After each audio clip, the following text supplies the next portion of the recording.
Hello everyone, अस्सलाम वालेकुम। स्वागत है आप सभी का नियान की नोक-झोंक भरी छोटी सी दुनिया में। तो गाइस, मैं अभी फाइनली आप लोगों के सामने कन्फेस करने आया हूँ और बहुत सारी चीज़ें हुई है। बहुत सारे लोगों ने बहुत सारे कमेंट्स पास किए हैं, जज किए हमें कि हम लोग क्यों कर रहे हैं, हम लोग जानबूझ के कर रहे हैं, हम लोग व्यूज़ के लिए कर रहे हैं। और ये कोई आया है, देखना पड़ेगा मुझे। सॉरी गाइस, रुकावट के लिए माफ़ी चाहता हूँ। कोई आया था मिलने के लिए तो हम लोग मिलकर उसको भगा दिए। तो मैं बस यही बोल रहा था कि बहुत सारे लोग, पता नहीं लोग ऐसा क्यों सोचते हैं। देखो, मे भी हो सकता है कि दुनिया में अलग अलग तरीके के लोग हैं जो आपका अच्छा चाहते हैं, कोई आपका बुरा चाहते हैं, या कोई ये चाहता है कि हम उसको सलाह दें अच्छे बुरे दोनों की। तो देखो, सबकी अलग अलग थिंकिंग है। अगर ये थिंकिंग हम लोग, अगर इस चीज़ को हम लोग बुरा लगा के अगर दिल में रखते तो आज हम लोग जहाँ पे वहाँ पे नहीं होते। बहुत सारे लोग इसी वजह से ही आगे नहीं बढ़ पाते, आगे बढ़ने का नहीं सोचते, क्योंकि वो लोग सोचते कि लोग क्या कहेंगे। तो ज़िंदगी में ना गाइस, लोगों की बात इतनी नहीं सुननी रहती है। आपको जो अच्छा लगता है आप वो करो। आप अच्छा करोगे तो भी आपको गाली पड़ेगी, आप बुरा करोगे तो भी आपको गाली पड़ेगी। तो अब फाइनली अभी ये हुआ है कि निदा और मैंने कुछ चीज़ों को लेके बात की है और कुछ चीज़ों को लेके हम लोग एक डिसीजन पे आए कि हमें लाइफ में अभी क्या करना है, क्या नहीं करना है। मेरे हिसाब से तो गाइस, मैंने बहुत ज़्यादा माफ़ी मांगा हूँ, क्योंकि मेरी गलती थी। मैंने उसको बोला जाने के लिए, मुझे नहीं बोलना चाहिए था ऑब्वियसली। और गलती इंसान से ही होती है। सही बात है, मैं इंसान हूँ, आप लोग भी इंसान हो, आप लोग से भी गलती हुई रहेगी। और बहुत सारे लोगों ने बहुत अच्छी अच्छी बातें मुझे डीएम की है, बहुत सारी अपनी अपनी पर्सनल लाइफ शेयर की है, उनके साथ क्या हुआ था क्या नहीं हुआ था। बहुत सारे लोगों ने हिम्मत दी हम लोगों को इस हमारे मुश्किल वक्त में। तो गाइस, आप सभी का बहुत बहुत थैंक यू सो मच। और अभी मैं गाइस आप लोगों को किसी से मिलवाने वाला हूँ, तो आप लोग अपना दिल थाम के बैठिए, ठीक है? आइए, मिलिए।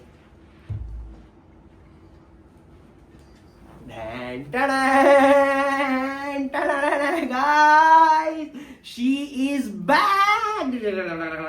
कैसा लगा मुझसे मिलके विदा? तुमको कैसा लगा मुझे मुझसे तो दूर रह के? मुझे तो इतना बुरा लग रहा था गाइस, कसम से। मैं घर में अकेला अकेला घूम रहा था पागल लोग की तरह। मैं ये देख रहा हूँ, मेरे को पता चला घर में क्या क्या कहाँ कहाँ रखा हुआ है। जब तक निदा थी तब तक मुझे नहीं पता था किधर किधर क्या क्या रखा है। बट अभी गाइस फाइनली मेरे साथ में है निदा।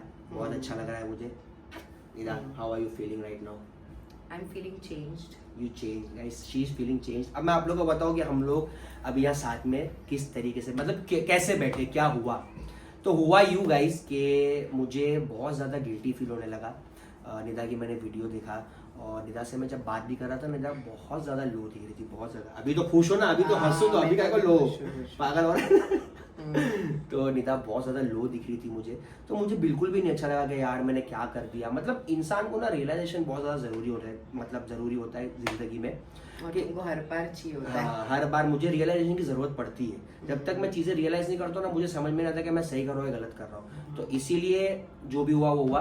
तो हुआ यूँ कि निदा 2 दिन तक गई। सबसे पहले तो निदा को मैंने माफ़ी मांगा और मैं उसको बोला कि निदा, मैं तुमको लेने आ रहा हूँ, ठीक है? इसने बोली मत आओ। बट फिर भी मैंने रात में सुबह के 4 बजे गाड़ी निकाला और पहुँच गया बॉम्बे, ठीक है? बॉम्बे पहुँचा, निदा की बिल्डिंग के नीचे खड़ा रहा मैं बहुत टाइम तक। उसको फोर्स किया, आ जाओ आ जाओ आ जाओ। निदा बोली नहीं, मैं नहीं आऊँगी, मैं नहीं आऊँगी। अड़ गई थी निदा थोड़ी बात पे। तो मैं बोला ठीक है चलो, अभी तुमको फील ऐसा हो रहा है नहीं आना है मेरे साथ में तो मत आओ, मेरा काम है तुमको बुलाना। और मैं जब रोज़ आऊँगा और रोज़ तुमको बुलाऊंगा, जब तुम आओगे तब मैं तुमको लेके जाऊँगा। तो ऐसा हुआ। तो एक दिन निदा ने मुझे मना कर दिया, तो मैं वापस घर पे आ गया। फिर नेक्स्ट डे गाइस, फिर मैं सोचा कि क्यों ना यार एक बार आज ट्राई करते। मैं तो बोला रोज़ ही ट्राई करूँगा मैं। तो मैंने एक प्लान बनाया।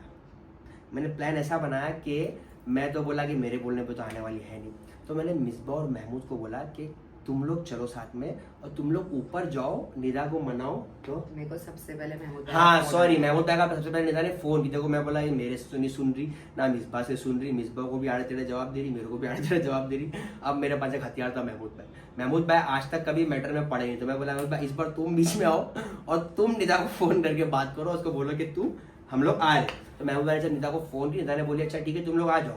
फिर उसी वक्त निदा ने मुझे मैसेज की और बोली कि मैं महमूद भाई को मना नहीं कर पाई तो तुम लोग मत आओ, मना कर दो। बट फिर भी हम लोग बोले कि नहीं हम लोग जाते। हम लोग पहुंच गए बॉम्बे। बॉम्बे पहुंचे, ये गई निदा ऊपर, सॉरी ये निदा नहीं, मिसबा महमूद गए ऊपर। ऊपर के लोग मेरे लोग को बोला कि निदा जब तक बोलेगी ना मेरे को आना तब तक मैं आऊँगा नहीं, मैं डायरेक्ट लेके निकल जाऊँगा। तो ये लोग गए ऊपर, इन्होंने पता नहीं क्या बात की है, क्या खिचड़ी बना है। तो मेरे को फ़ोन कर निदा ने कि तुम घर पे आओ। मैं बोला चलो मतलब सेट हो गई ये बंदी। तुम अकेले थे नीचे घूम रहे थे इसीलिए बुलाई। हाँ, तुम्हारा मकसद तो वही था ना, जो भी है। तो हम्म। निदा ने ऊपर बुलाई तो फिर मैं ऊपर गया, फिर निदा से मैंने बातचीत किया, सॉरी वगैरह बोला निदा को मैं। निदा मान गई, बोले चलो ठीक है मैं आती हूँ। फटाक से निदा ने पैकिंग करी और निदा यहाँ पर आ गई गाइस। और निदा के साथ कौन आया? निदा के साथ ऑब्वियसली मेरा बेटा आएगा ना, और कौन आएगा? जोहान। जोहान आया और मेरी जोहान अभी थोड़ा बिजी है गाइस। उसके साथ मैंने बहुत ज़्यादा टाइम स्पेंड कर लिया, पूरा पूरा दिन टाइम स्पेंड किया उसके साथ में मैंने। अभी अल्हम्दुलिल्लाह हम लोग अभी फिलहाल बहुत खुश है। तो अभी इसका जो गाइस अभी कंक्लूजन है वो क्या निकला निदा, बताओ चलो। तुम कैसा फील कर रहे मेरे बिना, बताओ चलो। मेरे को बहुत it was traumatic obviously. Obviously मेरे को traumatic था। आदत ही नहीं है इनके बिना रहने की, और वही मेरी सबसे बड़ी कमजोरी है। सही बात है, और मैं हुई ऐसा। मैं मोस्टली हम लोग दोनों को ऐसा लग रहा था कि हम लोग दोनों बहुत ज्यादा एक दूसरे के लिए अवेलेबल है, तो we were taking each other for very much like granted. सही बात है। तो जब मैं तो पहले से इस बोलता बार हूँ, हर बार मैं एक्सपेंसिव हूँ। हर बार जब झगड़ा होता था मैं चले जाती थी, मेरे को कोई बोलता नहीं था। हाँ। ये बार मैंने सोची थी कि मैं नहीं जाऊंगी। मैं 5 दिन तक यहीं रही, झगड़ा रोज करी, रोज। और हम लोग के झगड़े में रोज मिसबा और महमूद भाई आते थे, वो लोग भी हम लोग के झगड़े में हमारा साथ देते थे बेचारे। और फिर उसके बाद क्या हुआ ना कि एक दिन उन्होंने जब मेरे को सुबह में बोले कि नीता तुम जाओ, मैं वो टाइम पे कंट्रोल नहीं कर पाई, बिकॉज मैं ये सोच रही थी नहीं, कि वो मेरे भी को मेरा बोलने का रीजन क्यों था पता है तुम्हें गाइस, हमेशा- क्योंकि 2 दिन पहले इसने बोली थी कि मैं सोच रही हूँ कि मैं मम्मी का चले जाऊँ 2 दिन के लिए। हाँ, तो फिर बट वो टाइम पे मैं क्या बोली, फिर उसके बाद तुम्हारे को बोल दी थी कि यार मैं जाऊंगी मम्मी के यहाँ, मम्मी को मालूम पड़ जाएगा कि मेरा रोतड़ा मुंह है, तो मैं इसे पूछेंगे कि क्या हुआ क्या नहीं। मुझे उनको स्ट्रेस नहीं देना था स्पेसिफिकली, मेरे को किसी को भी, सही बात किसी के भी माँ बाप को स्ट्रेस नहीं देना था। सही बात है। क्योंकि मैं नहीं चाह रही हूँ कि मेरी लाइफ में जब मैंने इनके साथ रिश्ता बनाई तो मैंने ना इनके माँ बाप से पूछी ना मैंने मेरे माँ बाप से पूछी।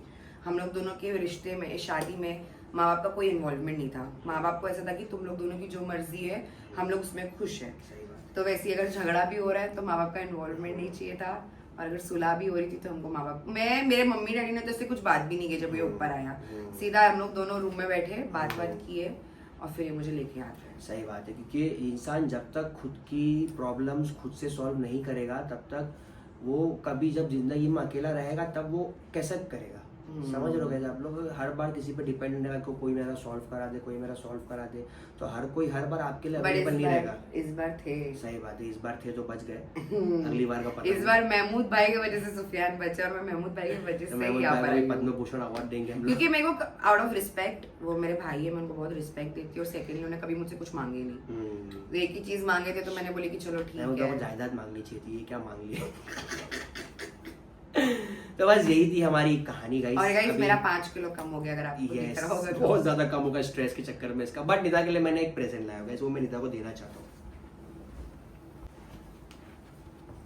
This is for you baby। Thank you, ये मुझे पहले भी दे चुके हैं। यस, पहले भी तुमको दिया हूँ मैं, बट अभी मैं फिर से दे रहा हूँ गाइस। तो बहुत खुशी हो रही है मुझे फिलहाल इस वक्त कि हम लोग आज साथ में हैं, और हमारी जो भी डिफरेंसेस थे गाइस वो भी क्लियर हो चुके हैं। हम लोगों ने बैठ के बात की है कि हमें लाइफ में क्या कैसा करना है, क्या करना है। कुछ चीज़ें जो मुझे नहीं पसंद है वो निदा नहीं करेगी, जो कुछ चीज़ें निदा को नहीं पसंद है वो मैं नहीं करूँगा, क्योंकि इसी को जो गाइस रिश्ता बोलते हैं ना, कि इंसान एक दूसरे की कमियाँ, एक दूसरे के जो खामियाँ, वो सब चीज़ें इंसान समझ के मद्देनज़र रखते हुए इंसान आगे बढ़े अपनी लाइफ में, है ना।